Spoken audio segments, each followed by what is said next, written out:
की आत्मा। गांव बापस्ती की पहाड़ी पर एक मंदिर था जो कई वजहों से प्रसिद्ध था। बापस्ती के परिवारों में आपसी सौहार्द बना हुआ था। इसकी वजह उस मंदिर को ही बताया जाता है। अरे ओ विमला, ये इस मंदिर की कहानी क्या है रे?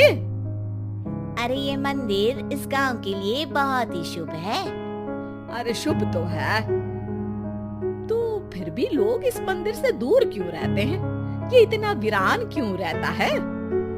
अरे बड़े बुजुर्ग कहते हैं कि मंदिर में आत्माओं का राज है जो लोगों की मदद करते हैं, लेकिन मंदिर से सभी को दूर भी रखते हैं। अरे ये कैसी आत्मा है जो लोगों की मदद भी करते हैं और लोगों को मंदिर से दूर भी रखते हैं? अरे यही चलता आया है यहाँ पर, इसीलिए कोई कुछ बोलता नहीं, क्योंकि जिसके घर में कोई भी परेशानी होती है तो बताते हैं कि इस मंदिर से उन्हें मदद मिलती है। अरे वाह, ये तो अच्छी बात है। तभी इस गांव में इतनी खुशहाली दिखती है। तभी बाहर किसी की चीखने चिल्लाने की आवाज आती है। दोनों बाहर निकलती हैं तो देखती हैं कि गांव के एक बुजुर्ग रो रहे हैं क्योंकि शहर से उन्हें कोई बुरी खबर मिली है। अरे क्या हुआ चच्चा, रो क्यों रहे हो आप? हाँ चाचा, बताओ ना, हुआ क्या? अरे क्या बताऊं बेटे, मेरा बेटा शहर गया हुआ था कमाने, लेकिन आज खबर मिली है कि उसका एक्सीडेंट हो गया। वो अस्पताल में भर्ती है। अरे तो इसमें परेशान होने की क्या बात है चाचा, जाओ शहर और बेटे का इलाज करवाओ। हाँ चाचा, विमला सही कह रही है, आप शहर जाओ और इलाज करवाओ। अरे कैसे इलाज करवाऊं, अभी पैसे नहीं है और शहर के अस्पतालों में इलाज का खर्चा लाखों में आता है। अरे चाचा, भगवान पर भरोसा रखो, कहीं ना कहीं से मदद जरूर मिल जाएगी। बस आज का दिन कैसे भी काट लो। अरे अब तो बेटा थोड़ा समय काटना भी मुश्किल होता जा रहा है। देख कमला, तू ही समझा चाचा को। अरे पैसों का कहीं ना कहीं से इंतजाम तो जरूर हो जाएगा। अरे चच्चा, जब विमला कह रही है तो थोड़ा उस पर भी भरोसा रखो। चलो आपको घर छोड़कर आ जाती हूँ। उसके बाद कमला उन बुजुर्ग को लेकर चली जाती है और विमला मंदिर की ओर चली जाती है। विमला मंदिर की सीढ़ियों पर चढ़ते हुए दूर से नजर आती है। उसके बाद वो आंखों से ओझल हो जाती है।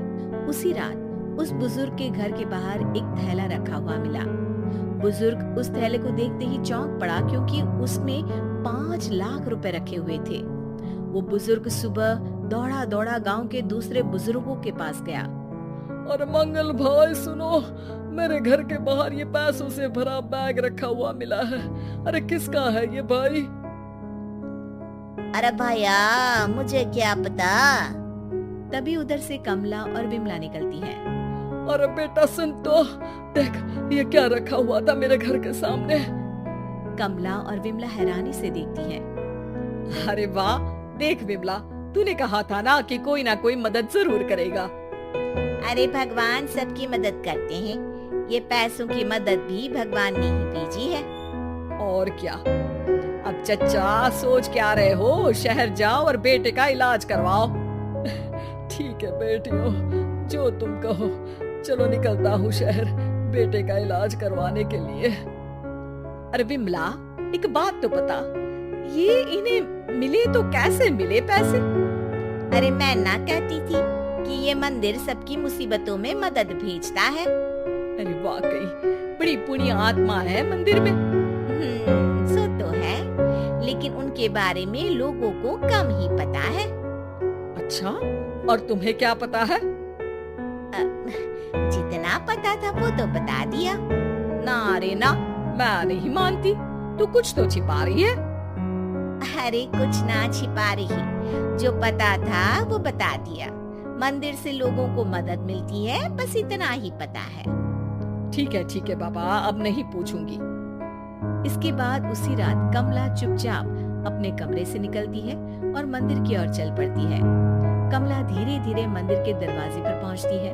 अंदर से हल्की हल्की रोशनी आ रही थी। इसके बाद जो वो देखती है वो हैरान रह जाती है। कमला इसके बाद तेजी से वापस लौट आती है। दूसरे दिन सुबह सुबह, अरे विमला, तू तो छिपी रुस्तम निकली। है? ऐसा क्या छिपा लिया मैंने? अरे तूने तो भनक ही नहीं लगने दी और चाचा की मदद भी कर दी।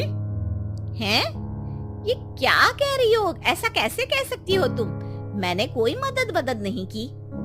अरे सब पता है मुझे, कल रात मैं गई थी मंदिर। तो क्या देखा? अरे तुम्हारा पति और कुछ लोग वहां दिखे। बोरियों में नोट भरे हुए थे और सभी नोट गिनने में लगे हुए थे। तो तुम्हें क्या लगा? वो क्या कर रहे थे? अरे मैं समझ गई कि वो लोग कहीं से डकैती कर पैसे लेकर यहाँ मंदिर के पीछे छिपाते हैं। अब जब तुम जान ही गई हो तो बता देती हूँ, लेकिन ये बात किसी को पता नहीं लगनी चाहिए। मेरे पति डकैती नहीं डालते हैं, बस उन लोगों से पैसे छीनते हैं जिन्होंने गलत तरीके से पैसे बनाए हैं। और फिर लोगों की मदद करते हैं। यही है वो पुण्य आत्माएं जो लोगों को मदद पहुंचाती है। अब समझी? हाँ, अब समझी उन पुण्य आत्माओं का चक्कर। सही है। करते रहो मदद, लेकिन सावधानी से, मेरी तरह कोई और ना पहुंच जाए।